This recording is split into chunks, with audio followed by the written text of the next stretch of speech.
Hello, good morning mga lods ha. Araw ng linggo ngayon. Day off natin ngayon. Gagawin natin, bisitahin natin ang ating tanim na ampalaya. Nakaharvest na tayo dito mga lods ng dalawang malalaki. Ito ngayon, meron ng bunga. Ayan, mamaya ay harvestin na natin to mga lods. Malaki-laki na po siya. Malaki-laki na po siya sa biyaya ng Diyos na binigay niya. Pangatlong harvest na po yan. Ayan po, mayroon pa rito sa taas. Ayan po, may bunga.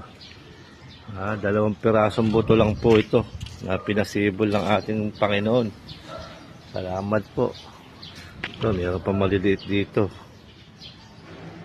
Patubo na. Ito, mayroon pa rito. Malaki. Ayan po. Tapos dito po sa loob, meron din po.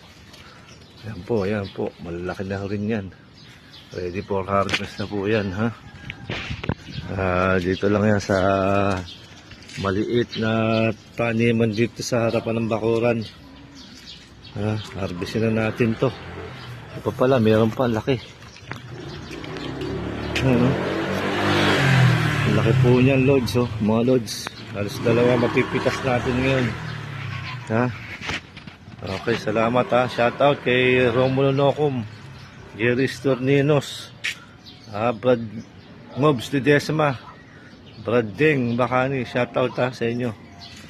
Magtanim-tanim na kayo sa inyong mga bakuran. Kahit maliit na tanim lang. At organic pa to mga lods.